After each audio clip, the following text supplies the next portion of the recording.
Bonjour, bonsoir, chers internautes. C'est encore l'esclave de la technologie, Palmer Technologia, d'où nous sommes dans notre deuxième partie du tutoriel pour les Jasper Report.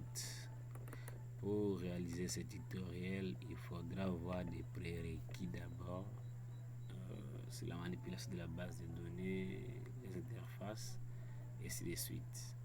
Pour l'instant, d'abord, nous sommes dans la partie configuration et création. Aujourd'hui, on va créer un état de sortie très simple. Ok. Nous allons entrer dans notre environnement. On va créer un projet très vite là,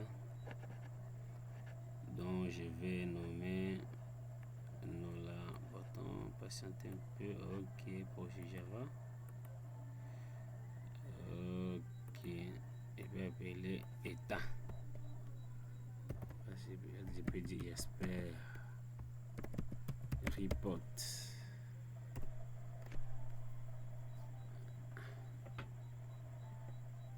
On va patienter la création. Alors, la machine a pris trop de temps, je ne l'ai pas éteinte, alors c'est pour cela que ça pèse sur le processeur. Donc, je peux essayer ça, Jasper Report, d'où je vais créer la package. Ok, package très vite.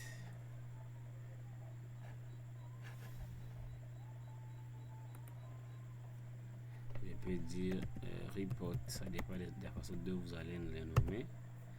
Puis, ok, après là, je vais créer un état vide. Un petit report, par exemple. Si c'est pour votre première fois, les reports ne s'affichent pas là-bas, tu peux venir sur Oda. Alors, il y aura le chargement, les types spécifiques, patienter ici un peu. Ok. Vous allez voir ici les catégories de report. Il va charger ici. Il peut pas même un petit report à partir d'ici. Tout ça vaut la peine. Je peux dire bon, report de liste. Je peux dire liste étudiant.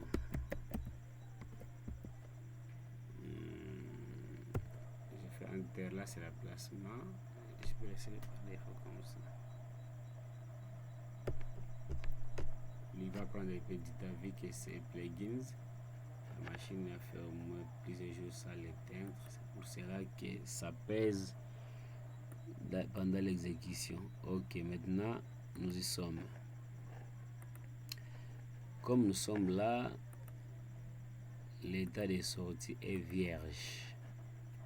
Il ne peut rien afficher comme résultat parce qu'il n'y a même pas une connexion, rien.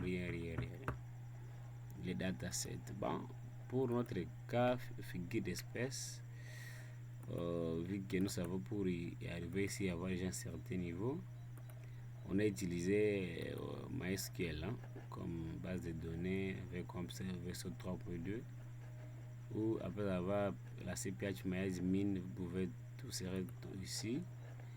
Je suis là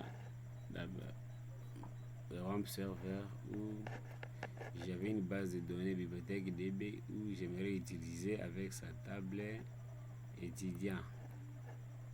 Vu qu'il y a déjà des enregistrements, je vais l'utiliser pour afficher sur mon état. D'abord, je vais connecter la base de données. Je vais créer les datasets. Data source 7, ainsi de suite. Je vais créer un nouveau Java JDBC connexion. Je vais vous expliquer dans le tuto numéro 3 les importances de ces abréviations. Là, nous sommes d'abord du côté toujours studio. Là, on n'a pas affaire à des interfaces qu'on a créées. Next. Ici, je dois choisir les pilotes de JDBC, de MySQL.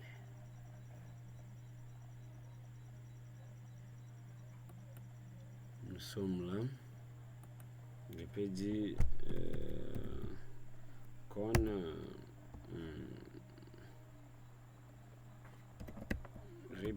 Voilà, c'est un nom parce que je peux avoir plusieurs centaines de projets. Je vais créer encore et encore plusieurs connectivités. Maintenant, ici, c'est bien écrit même les liens du pilote et puis la base de données. Bon, on va vérifier chez nous ici. La base de données,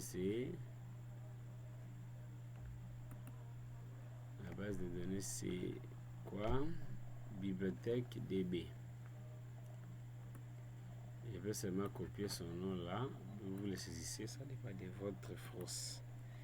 Je le colle là-bas. Alors, ici, ça va être le username et le password. S'il y avait des mots de passe là-bas, comme il n'y en avait pas, l'utilisateur principal, c'est root. C'est simple. Hein? On peut dire root, le mot de passe vide. J'enregistre le mot de passe. Puis je vais tester là. Ok, j'ai la connexion avec la base de données. Puis je vais arrêter la connexion. S'il y a 5 personnes, ainsi de suite. Maintenant, c'est très simple. Moi déjà, la liaison dataset, data source avec Jasper Studio. Ce n'est pas suffisant. Maintenant, nous devons faire des requêtes. Là, d'abord, on va seulement afficher tous ces étudiants qui sont ici dans les serveurs, dans la table étudiant. Nous voulons créer une imprimée comme une liste. Ouais, la même requête ici. All from étudiant. C'est la même requête que je peux utiliser ici si je vais. Query designer. Alors, nous sommes là.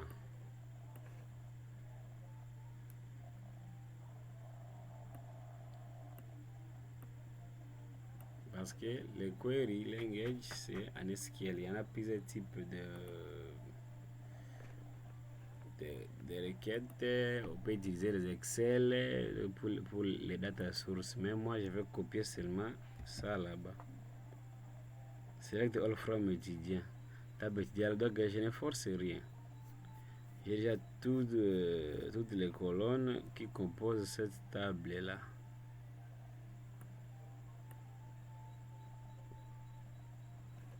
Puis j'ai sur OK. Maintenant, je vais voir le field, les champs. Vous voyez, il y a des champs qui viennent s'ajouter ici. Bon, moi, je peux dire seulement, bon, j'ai seulement besoin de l'ID de l'étudiant. Bon, son matricule. Et le nom du client ou l'étudiant. Poste et nom.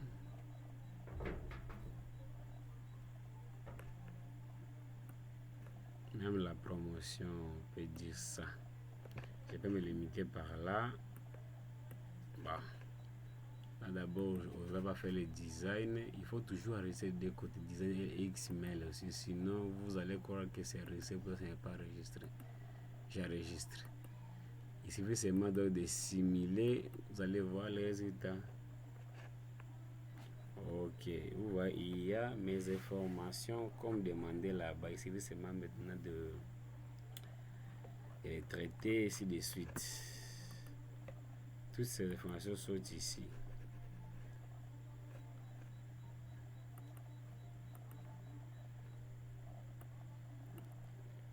Ok, maintenant, patienter. Voilà, je vais arranger un peu seulement. Je vais faire l'entête. Patiente.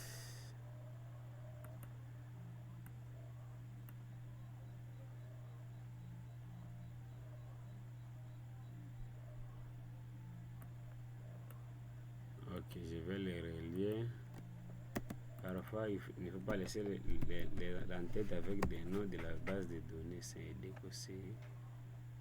Je peux le faire descendre.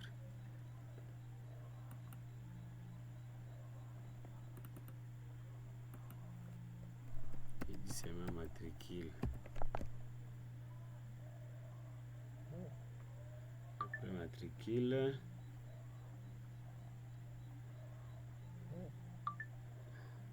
c'est le nom. Le nom, je vais aussi l'arranger. Je vais le mettre au centre. Ici, ça et là. Au centre. Puis au centre.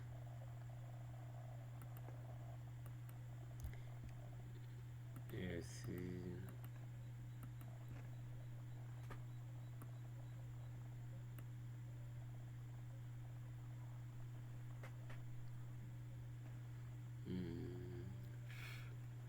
J'ai pas dit directement, je le fais descendre, je change de police.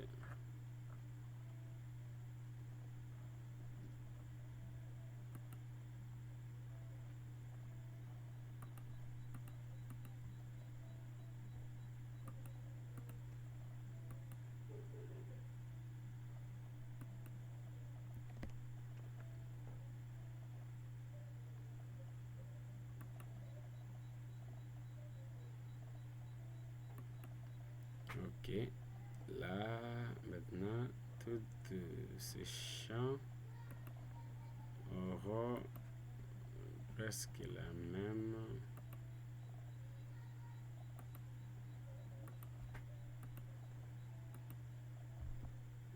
Ok, là c'est seulement bon, c'est facultatif, hein? Là je ne fais que seulement arranger, hein? Déjà l'essentiel a été fait. Maintenant c'est autant de faire de les arranger, quoi. Je vais faire clic droit, padding on the border. Ok, je vais les arranger. Bon, là c'est suffisant.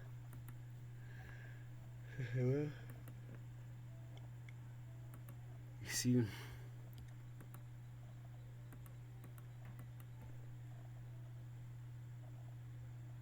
je vais le rendre opaque pour qu'il puisse prendre les modifications.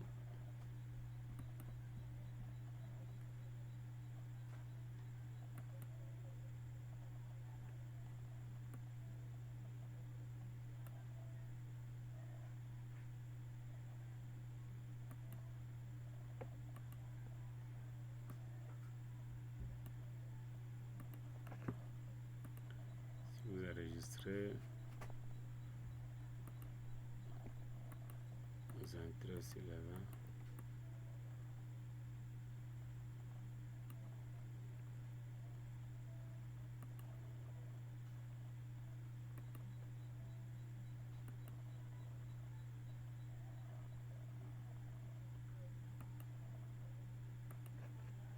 Puis, bah, je peux tester ici. Bah, là, il y a un problème de configuration. C'est très moche. Quand, par exemple, je peux changer seulement ça là.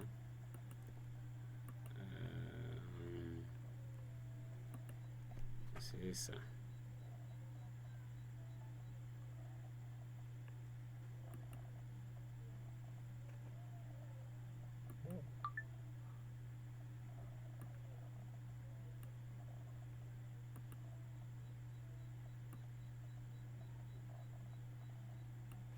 Ok.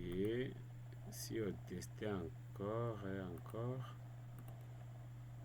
vous allez voir que ça a changé. Ok. C'est presque ça, c'est similaire à ça. On peut faire les entêtes, les images. On se retrouve au prochain numéro où maintenant on va quitter de cet état de sortie vers maintenant une interface ou panel pour les charger, pour les tester. Ok, je vous dis, je vous remercie. C'est seulement dans le but de montrer comment procéder les élégaces des requêtes SQL. Je vous dis à bientôt, à plus.